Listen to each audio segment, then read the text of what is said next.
Tinokudokesai mabuja tauya nhau dzanyasi zuva rechigumi noshanu mumwedzi uno waKubvumbi.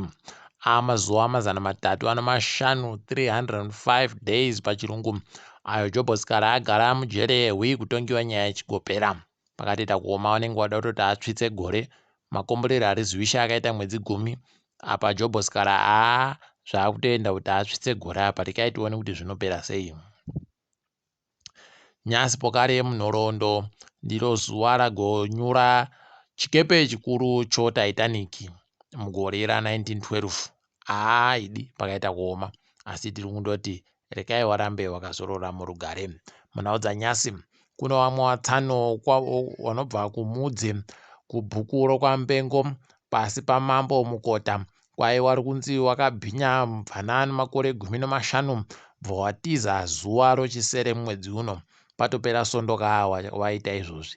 Ipapo watotsvakiwa nemapurisa. Zita ravo tiribe kunyepiwa nokuda kwokuti mubvana wakabhinyayu achiri pasi pemakore okubva zera. Aiwa, mutemo unoti ngawachengetedziwe, mazita yavo areke kugozikana kuti mbanani. Saka ticharamba tichindoti munhu uyu dai abatiwa, wakamubata aiwa kupfikira chaiko chaiko ndokuzvino. Kambani yoAccess Forex yakaita kutamba nomumatope paribe mvura idi. Kureketa kuno yakanga yatora iye Moses Ruona woZANU-PF uya pabodzi naMacmillan Chiweshe kuti wabatsire kuwacha mari inoita zviuru mazana matatu makumi mashanu omari ekuAmerica, $350,000. Kwai papa wagochiti waronga naye Ruonayu kuti awabhadharire mari kunyika yoChina kuno mumwe munhu ari munhu wanoitira basa aida kutenga machira yache kunyika yoChina. Kwai papa Ruonayo akandobhadhara basi mari inoita zviuru makumi mapfumbamwe basi pamari iyoyi yaanga apuwa iyi. Imwe yese kwautanda hachekutsika-tsika. Pakaita kuoma. Ipapawo Access Forex unosaya kuti kohoko ndo iya yakambenge iri pamakambani akamborambidziwa kusenza nobhangi ronyika nonyaya yekunzi kwai wari kugotekaedza mari zvisiri izvo. Apa pokare wanga wari kutadza kuita izvozvi zvokubhadhara mari dzisei iwo wari wanoshanda nomari.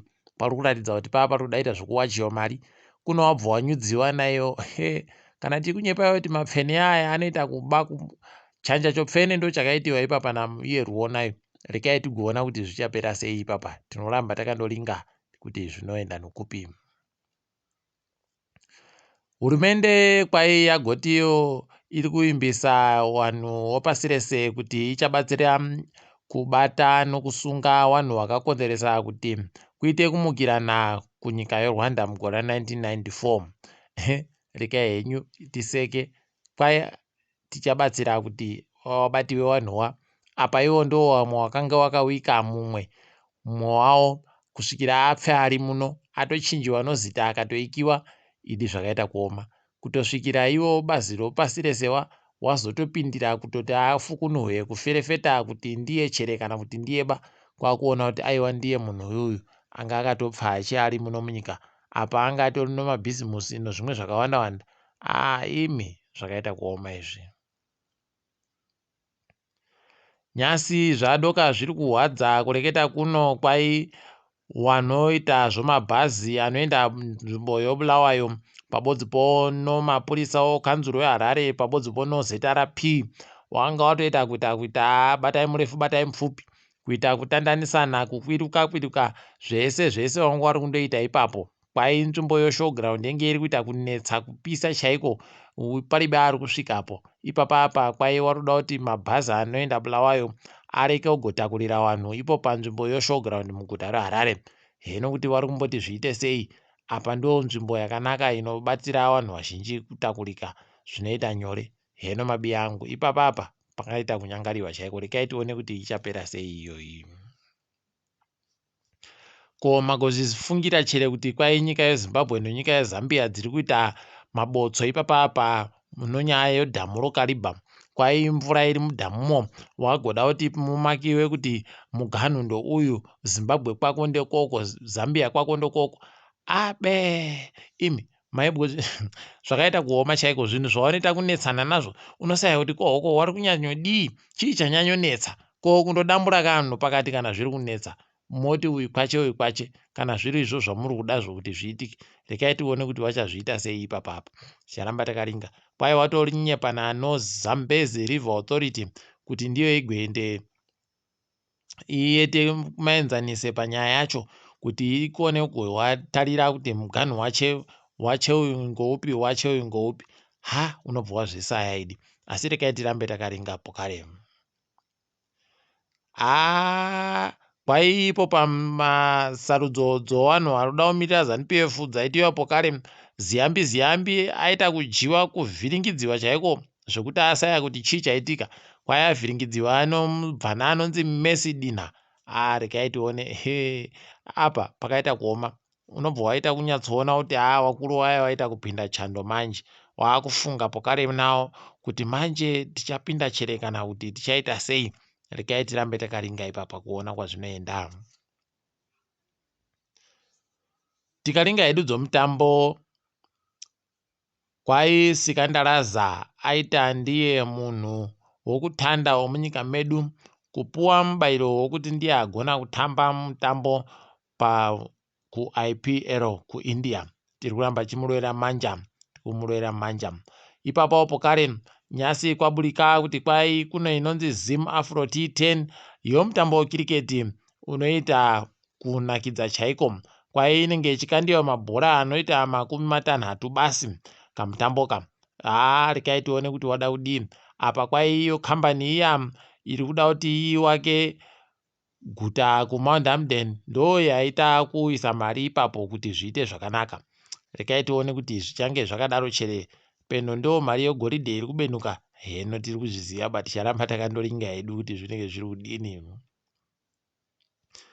mitambo yatambiwa nyasi Shishamu yaita kabodzi no Green Fuel Herentals ikaita tuiri ZPC Kariba ikaita kabodzi Manika Diamonds yakubiwa kabodzi no Ngezi Platinum pakaita kuoma chaiko zuva ramangwana makepekepe Caps United inenge ichihwapurirana no FC Platinum mugomba National Sports Stadium Triangle inenge iri kuita zvidawado no Black Rhinos kuratidzana masimba chauya chipembere paGibo panhandarepo Bulawayo Chiefs inenge yakaita kuringana no Kahuku ka Chicken Inn paLuveve rekai tione kuti ana mambo wachaja huku chere kana kuti huku ndo ichaja ana mambo pakaita kuoma tiringedzo pasi rese mabuja kunyika yeSouth Africa gurukota rinoringa nozvomutemo munyikamo rakumbira regerero nonyaya yokubuda kwaiye Thabo Bester asi ratiri kusiya pabasa wanoda kusiya wegani vanozvidaba rekai tione kuti zvichapera sei papa nyasi kuNigeria kwanga kuri kurangariwa kuti makore mapfumbamwe kubva papambiwa wabva nawo kuchibhoko waye wakasara ikoko pane vamwe wakabenutsiwa kwaye wakasara mapfumbamwe anosere 98 pachirungu tikuramba tichindohwadziwa nawo asi watokura kaipapa wauda kutosvitsa makore 10 chaiwo gore rinouya pakaita kuoma nyasi kuSudan pfuti dziri kuita kuchinjana chaiko chigwagwagwa chisvinu ipapo pokare wabva wabatanidzirano dzimwe zvino vamwe vanhuwo waribekana mhosva ipapapa kwai kuno ndege dzakawanda panhandare yawo yomukatumu dzachaiwa nomabara zvikava zvanetsa pokare kwai wabatawo masoja wokuIjipiti wari kuda kutonetsana nawo zvino kuno wakaita kupindirwa nonyika yeIjipiti nyika yeIjipiti ndo ino masoja akawanditsa kuchipfuura dzimwe nyika dzese muAfrica apa inopuwa zvombo noAmerica panoita chisvinu ipapapa rekai tione kuti zvinopera sei tinoramba takandoringa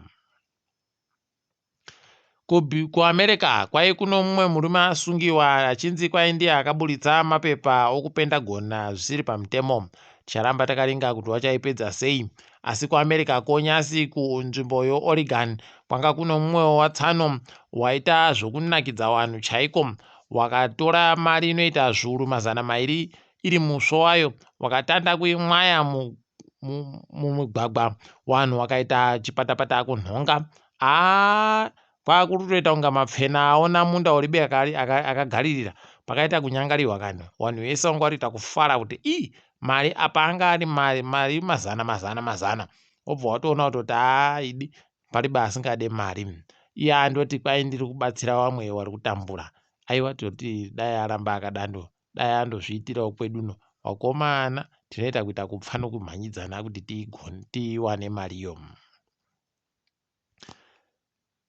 Tichingadzo mutambo kwaiko Britain nyika zvikwata zvoEPL zvaita kubvumirana kuti gore ra2024 zvichasiya makambani ese anoita zvokubheja aye kuti aite ndio makambani anovapa mari.